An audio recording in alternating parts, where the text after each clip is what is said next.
Study finds Affordable Care Act exchanges will only offer one coverage option to 31% of United States counties next year. Another 31% may only have two options. Joining me right now is Trump supporter Betsy McCaughey to talk a bit about that. Betsy, good to see you. Thank you. Yes, Obamacare is in a death spiral. That's what we see happening around the country.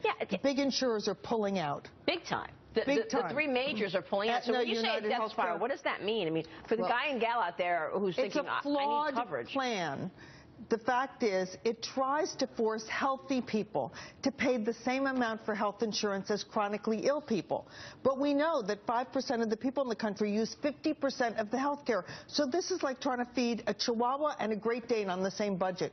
It won't work. The healthy people say, I'm not paying, and that's exactly what's happened. Then the people who sign up for insurance are all sick, right? Yeah. So there isn't enough money there for the insurance companies to cover their costs. And over the last 3 years, every year, these big insurers have lost together $3 billion. They're profitable with the rest of their business, but they're losing so much money on the Affordable Care Act that they're pulling out of the exchanges. Betsy, what gets me is how expensive it is. So you're talking about, what has happened and in terms of people being insured and why these insurance companies are stepping out. When you look at the average family out there, their costs have skyrocketed. Oh, let me point out that this year, November 1st, is when open enrollment begins for 2017. Yeah. The average premium, according to the Obama administration, is going to be up 25%, and in some states, 50%. Tennessee, 40%. Wow. Here in New York, the biggest plans are up at least 20%. And for that, you get fewer options for choice of doctor in hospitals than in the past, less coverage of your medications, right? And worst of all, deductibles that are through the roof.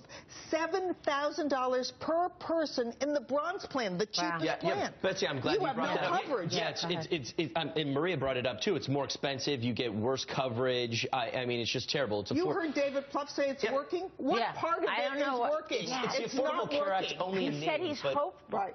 And you know what? The administration says, well, we'll keep people in these plans. We're going to double or triple the penalty. But that's not what you do. You don't hold a gun to their head. Right. You let them buy something they want. That's a good point.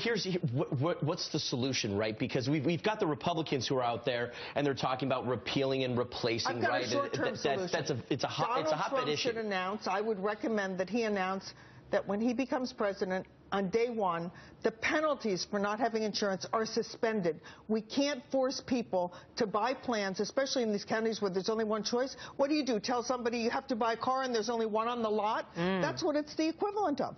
Well, even Democrats are saying that you need to repeal and replace this. This is what Bernie Sanders said. And so this is actually becoming a mainstream issue on the Democratic side, too, even though Hillary Clinton is trying to say that we're going to double down on it. But when you look at the facts, as you've so clearly laid them out, premiums are up. The deductibles are higher than ever. Minimal. You can't keep your doctor. Right. Competition has been obliterated.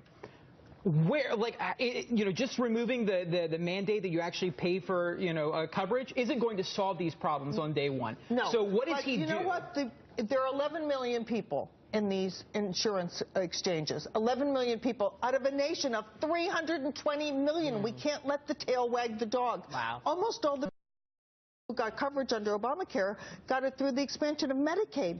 There are only 2 million people in these exchanges who got newly covered. So we should treat the people in the exchanges who are very ill, call it a high-risk pool, subsidize it as a high-risk pool, and then let Americans who are healthy go out and buy what they want. Right. Well, look, Donald Trump has said he's going to repeal and replace, but people want more substance. They also want more substance on his economic plan. We've got the jobs report will be released on Friday. We're expecting 180,000 new jobs to be created. And you said if it's a good number, that's going to lead to a Federal Reserve increase in interest rates. But let's talk about the tax plan, because that's one of Donald Trump's big selling points. You just never hear him talking about it. That's right. Well, he hardly gets a chance, I have to say.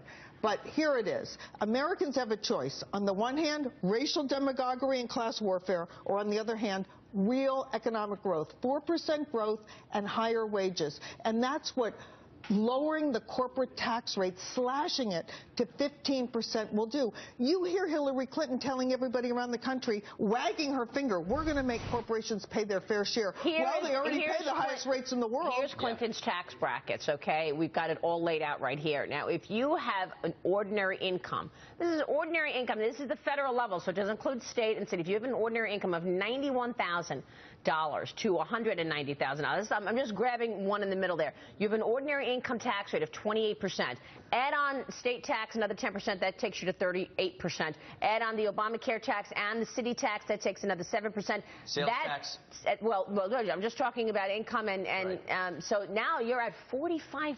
And I want to ask you something, Maria. You're at 45% above 91,000. I don't know how that's a drop. Do you get 45% of your happiness from government? No. Yeah, it's because listen, they know what to do. They know how to spend your money better than you know how to spend it. So that's the biggest issue. But when we go back to the corporate rate, we have to look what's going on globally, right? We have one of the highest level of corporate taxes. We're not competitive. We're not competitive. Amongst the largest 28 developed economies. Yeah. And here's the issue. All the other countries are going down. Yes. They're not going up in rates because they're trying to bring more. 12.5%. Yeah. You can hear the giant sucking sound. As the UK is going No wonder we saw all those inversions, right? Yeah. I mean, I'm not allowed to say inversions because some people don't know what it means. That's when a company is going to acquire a company overseas so that they can take their headquarters overseas. Just saying. But Hillary should listen to the advisors in Washington. Nonpartisan, the Federal Reserve of Washington, D.C. issued a report in December. It said raising corporate tax rates, what Hillary wants to do, will mean lower wages. Listen, America, you don't want less take-home pay. You want more. Yeah. Well, that's a big issue that resonates with people. It's really true. Betsy, good to see you.